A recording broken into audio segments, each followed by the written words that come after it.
Hello दोस्तों, genius coaching number 1 में आपका स्वागत है। मैं अमृत हफीज आपका स्वागत करता हूं। आज आपको हम बताने वाले हैं एक्सरसाइज 13.2 जो कक्षा 8 का है। चलिए हम स्टार्ट करते हैं। ठीक है, पहला सवाल देखते हैं।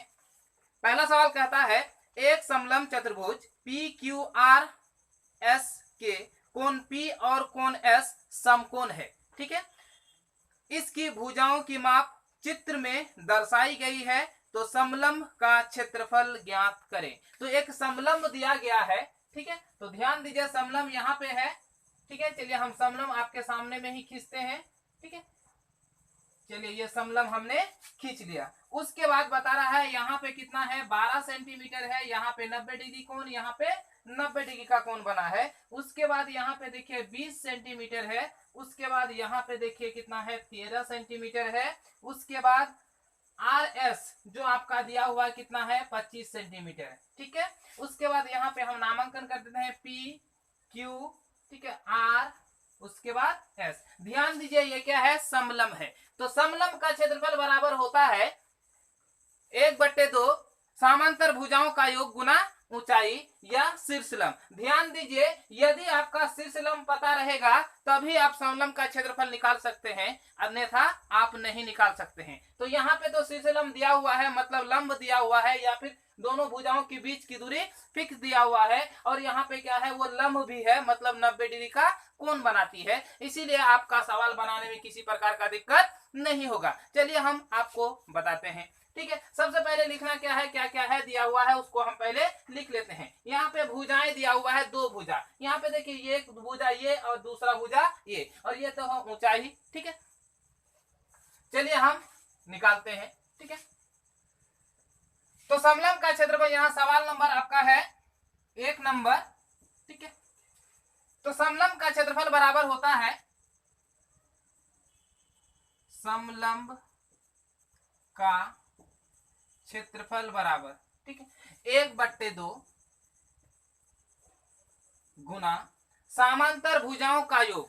समझिए वह भुजा जो समांतर है। तो यहाँ पे देखिए, यहाँ पे आपका पी क्यू और आर एस एक दूसरे का क्या है, समांतर है। तो आपका समांतर भुजा क्या हुआ, ध्यान दीजिए यहाँ पे आपका हो जाएगा P Q plus R S. ठीक है, हमने क्या कहा, क्यू समलंब का क्षेत्रफल बराबर होता है कि 1/2 समांतर भुजाओं का योग गुना ऊंचाई या फिर शीर्षलंब। चलिए यहाँ पे ध्यान दीजिए, तो हमने तो समांतर भुजाओं का योग कर दिया, अब गुना ऊंचाई, तो ये तो यही ना हुआ आपका ऊंचाई। तो चलिए हम ऊंचाई डाल देते हैं, क्या, पी एस। ठीक है, अब उसका मान बैठाते हैं 1/2, उसके बाद गुना है तो गुना दिए, पी क्यू का मान आपका कितना है, 20, और आर एस का मान आपका कितना है, 25। ब्रैकेट है, बंद कर दिए। उसके बाद यहाँ पे ध्यान दीजिए आपका है पी एस कितना है, 12।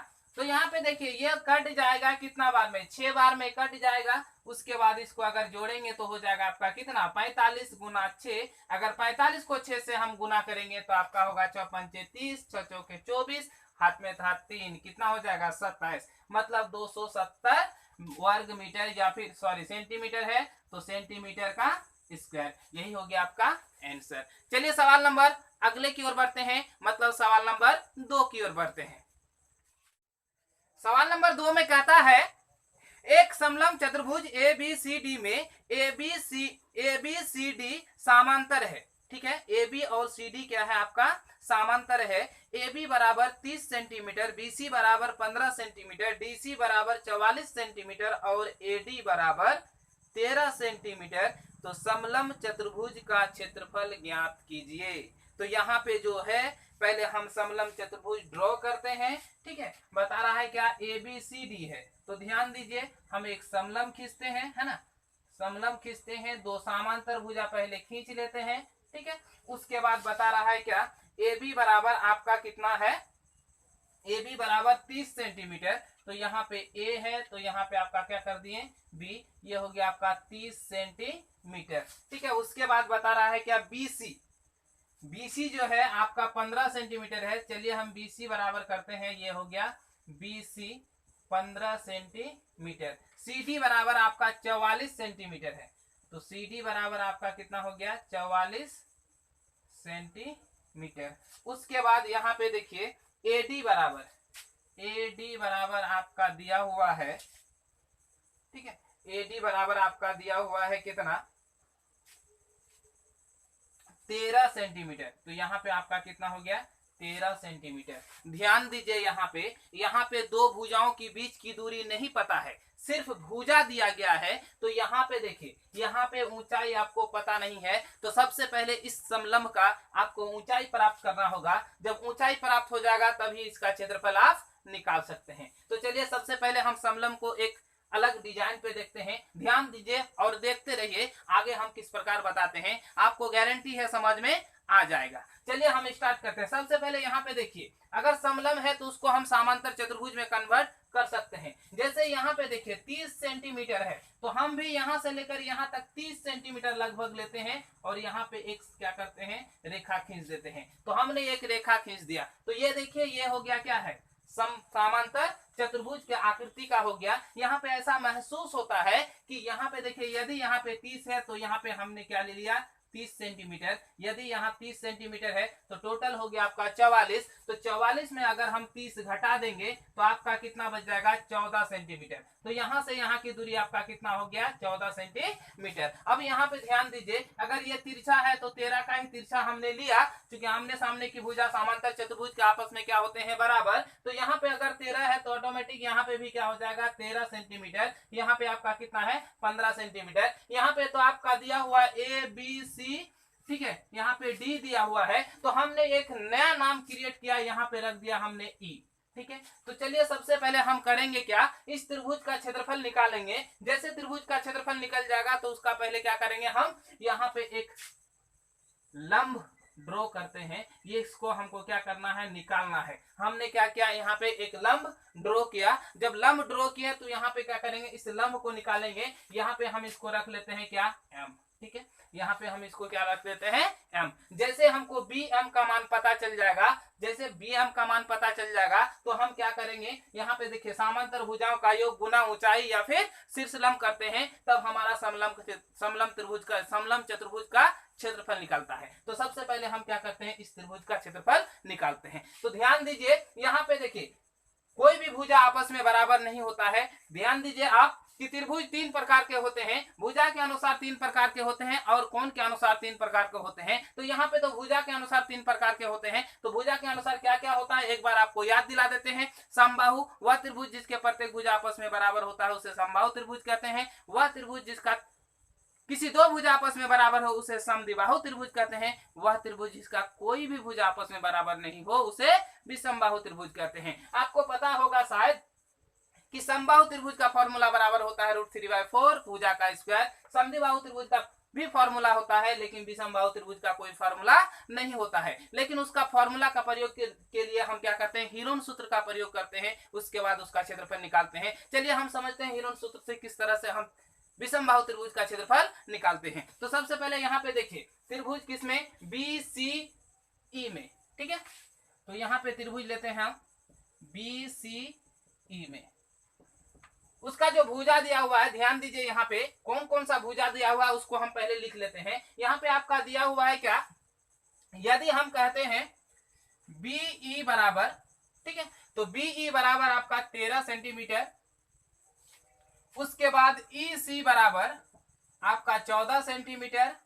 उसके बाद आपका है सी बी या बी सी बराबर आपका हो गया कितना 15 सेंटीमीटर। देखिए तीनों भुजाएं आपस में बराबर नहीं है। जब बराबर नहीं है तो हम क्या करेंगे हीरोन सूत्र का प्रयोग करेंगे और उसका क्षेत्रफल निकालेंगे। ध्यान दिए हीरोन सूत्र का प्रयोग किस तरह से किया जाता है। सबसे पहले हम इसमें एस निकालते हैं। अब एस क्या, एस का मतलब यह हुआ कि तीनों भुजाओं का योग करके 2 से भाग देंगे तो उसे हम एस कहते हैं। तो चलिए हम एस बराबर निकालते हैं। तो एस बराबर आपका हो जाएगा क्या, त्रिभुज के तीनों भुजाओं का योग, मतलब यहाँ पे क्या हो जाएगा बी ई प्लस ई सी प्लस उसके बाद सी बी बट्टा कितना हो जाएगा 2, यानी क्या हो जाएगा 13 प्लस 14 प्लस 15/2, यदि हम इसको जोड़ेंगे तो यहाँ पे देखिए कितना हो जाएगा 42, 42/2 कटाएंगे तो कितना हो जाएगा 21, तो ये हो गया 21। हिरण सूत्र से इसका क्षेत्रफल निकालने के लिए किसका, BCE का, उसके लिए सबसे पहले S निकालना होगा।